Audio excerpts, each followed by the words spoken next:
Welcome to the Standing Up to POTS podcast, otherwise known as the POTScast. This podcast is dedicated to educating and empowering the community about postural orthostatic tachycardia syndrome, commonly referred to as POTS. This invisible illness impacts millions, and we are committed to explaining the basics, raising awareness, exploring the research, and empowering patients to not only survive but thrive. This is the Standing Up to POTS podcast. Hello, fellow POTS patients and beautiful people who care about POTS patients. I'm Jill Brooke, your horizontal host, and today we have an episode of the POTS Diaries. We are speaking with Rebecca today. Rebecca, thanks so much for being here. Thank you for having me. So for starters, tell us where you are and what time it is, because I think we are many hours different from each other. Yeah, so I'm from New Zealand, and so it is 12 o'clock, and I believe I'm a day ahead of you. I think so. Yep. It's 3 o'clock for me, a day earlier.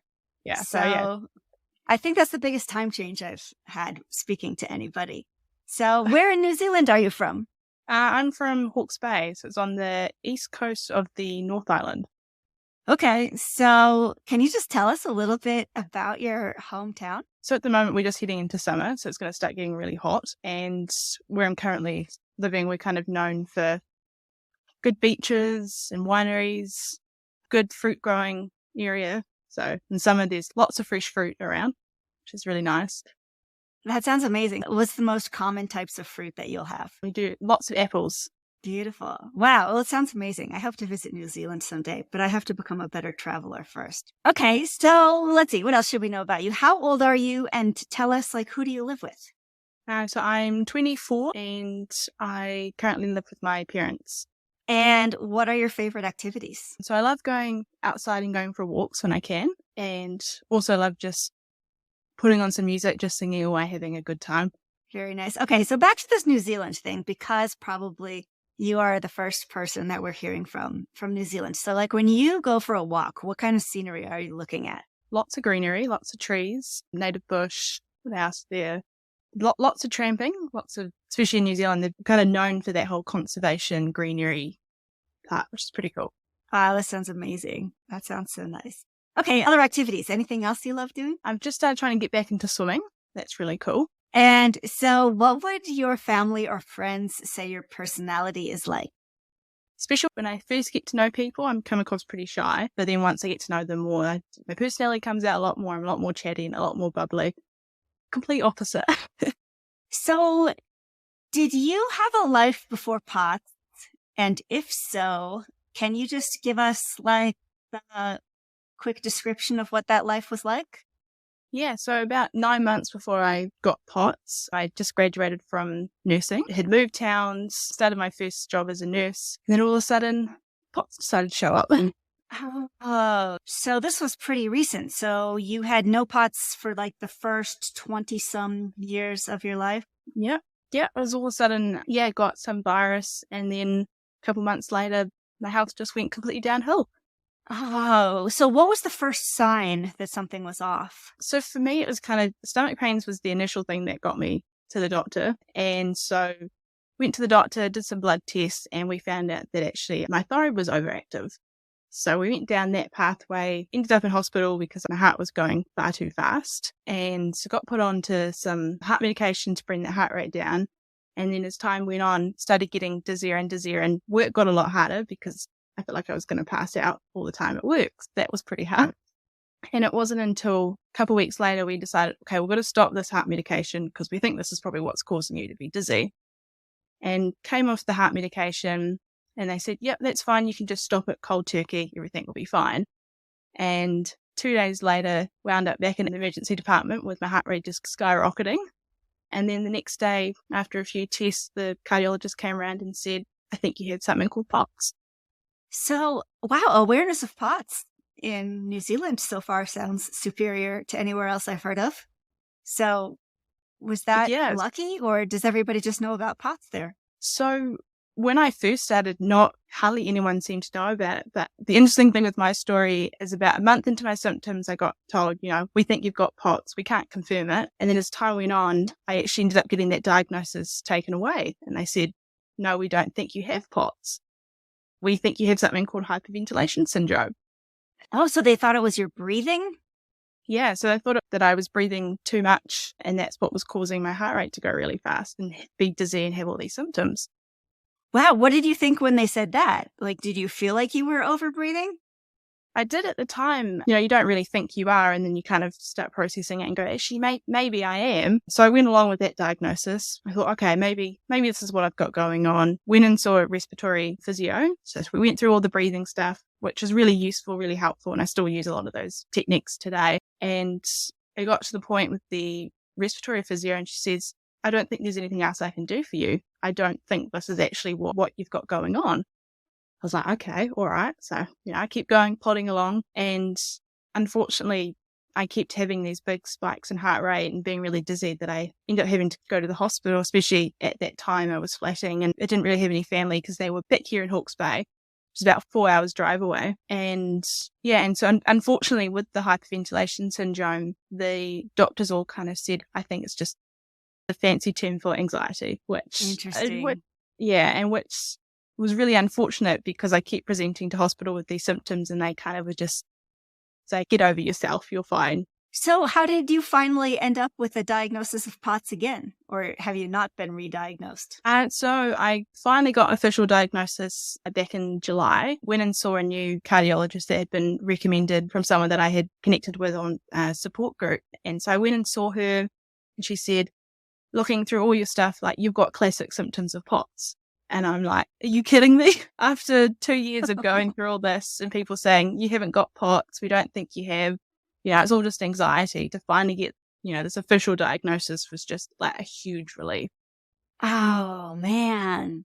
Okay. So once you had a real diagnosis and everybody bought into it, was that able to get you some help or treatment that made a big difference? Yeah, so I got put on a new heart-lowering medication and it has made a huge difference. I'm not feeling so breathless, like especially at work. My heart rate's so much further down and it's so nice to not feel my heart pounding all the time.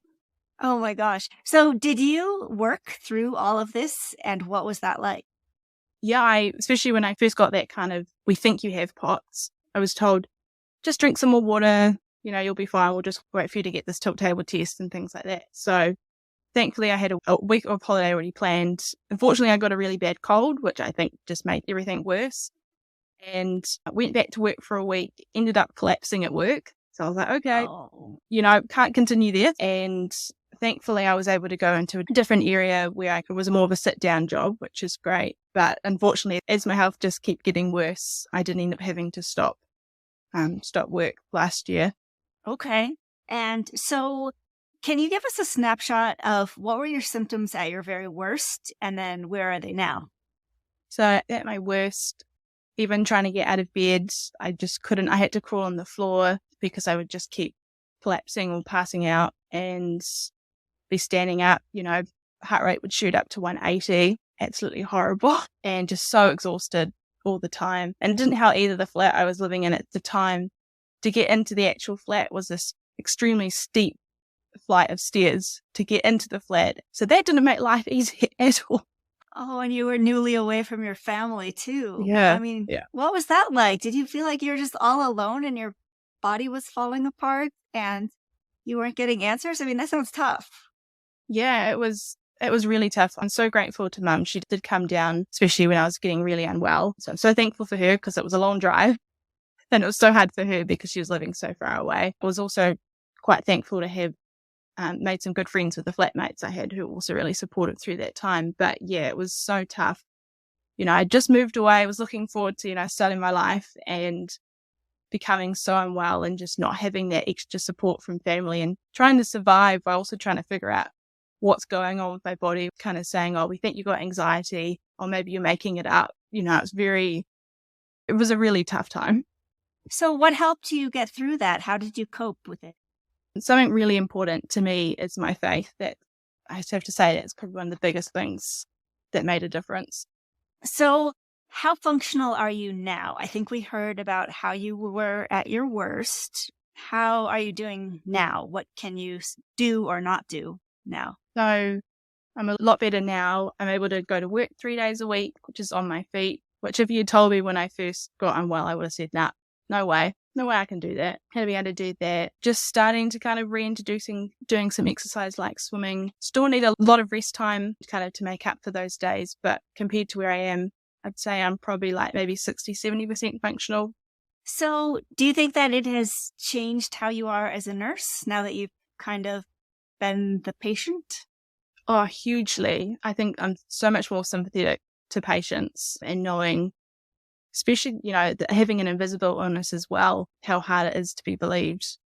And I think just being a lot more kind of like advocating for patients as well was a huge thing that I've learned as well. How often do you come across patients that have invisible illness? Quite frequently, especially in the area that I'm in at the moment, which is an outpatient setting.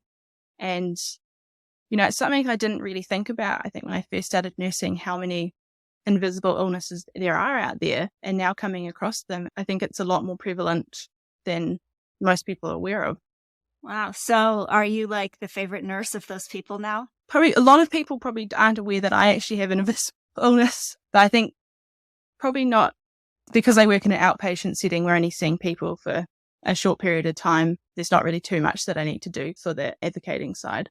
So is there anything that you know now about living with POTS that you wish you had known sooner? Definitely getting that official diagnosis is a huge thing. And also being a lot more kinder to yourself as well. And I think as well, just how much it affects your whole body. It's not just a heart issue. I think that's the biggest thing as time's gone on. I was just wondering if the whole POTS experience had changed your outlook on anything in life. So, yeah, definitely being a lot more grateful for the things that I can do. Even being able to get out and just go for a simple walk around the block is something that I take a lot more granted for now, especially when at the worst point I just had to crawl on the floor. And yeah, being so much grateful for the little things, in the past that you go, oh, it's just so little, I won't be grateful for it. Where now you go, this little thing, okay, this is huge. Let's make the most of it. Has there been any silver linings at all to the POTS experience? But definitely connecting with other people who have POTS and not feeling so alone, as well as being able to support other people who are so newly in their diagnosis as well. Is there a New Zealand POTS community?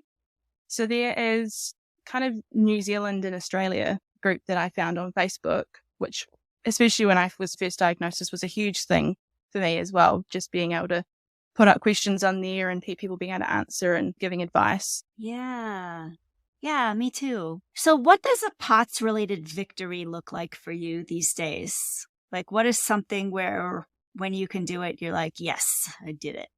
Getting through a day of work. There are still days at work that I struggle. I have trouble getting through the day, or, just being able to, especially now, being able to get back into doing a bit of exercising. Before I got unwell, that was my stress relief, was being able to go for long walks and things like that. And once that got taken away, that was pretty tough. Yeah, it's like POTS victory part A is being able to do something again. And then part B is later on when you actually start to be able to enjoy it again. I know that for me, that there was a long time between being able to walk and then being able to enjoy it again. Yeah. And then other things, it kind of always followed that pattern too. And it made me really appreciate the joy in the little things outside of just doing them. But tell us a little bit more about your work. Like, so what's the hard part of your work? What's the part where you're like, oh boy, this is getting tough? Is it just being on your feet so much? Yeah, definitely being on my feet. It's probably one of the hardest things. Thankfully, in the type of job I've got currently, there are plenty of opportunities to sit down, which is great, because I wouldn't be able to survive work without being able to sit down for some periods. But still, it gets sometimes I am needing to be on my feet for a long time, and that can be quite tricky. Standing there and going, everything's fine, but here's my heart is pounding away. It's fine. So are you up for doing a speed round where we ask you to just say the first thing that comes to your mind? Sure. Okay. What is your favorite way to get salt? Salt. What is the drink that you find the most hydrating? Hydrolyte. What is your favorite time of the day and why? Pretty early evening, and because that's usually when I've had the most to drink and when I can kind of truly relax for the evening. Where is your favorite place to spend time and why? Probably the beach. Love being able to go for a swim, and it's just so relaxing getting the sea breeze and watching the waves come in. Oh, that sounds amazing. How many doctors have you seen for POTS? Too many. How many other POTS patients have you ever met face to face? 2. What is one word that describes what it's like living with a chronic illness? Frustrating. What is some good advice anyone ever gave you about anything? It's okay to take some time to rest. What is something small or inexpensive that brings you comfort or joy? My cat. Who is someone you admire? My mum.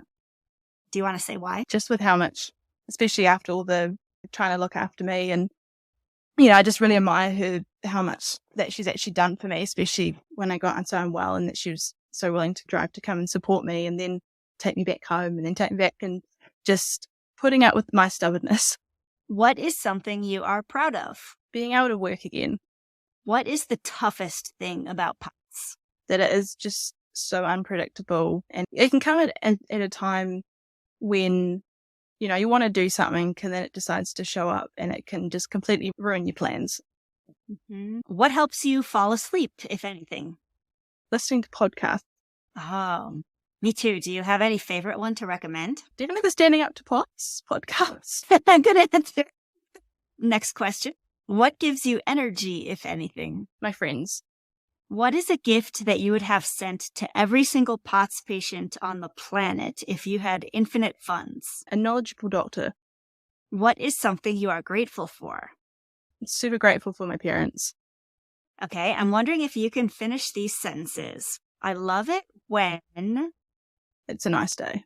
I hate it when... When a POTS likes to show up. People might suspect I'm a potsy when... They see me guzzling a lot of water. And have you ever had to sit down or lie down in a weird place because of POTS? And if so, where was it? On the footpath. And did anyone come by and wonder what you were doing? Yeah, so I'd actually gone out for lunch with a friend and was walking back to the car and was thinking, I'm not going to make it to the car. So I had to go lie down, and thankfully a member of the public went to a nearby op shop and gave me a pillow and a blanket. And of course it was right by the road. I think as everyone's driving past in the car, they're like, why is she lying on the footpath? So I just have a couple more questions. What do you wish more people understood about POTS? That it's out there and that it can have a massive impact on your life.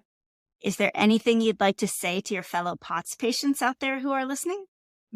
Keep going, and things can get better, and keep trying to find a doctor who can help you as well.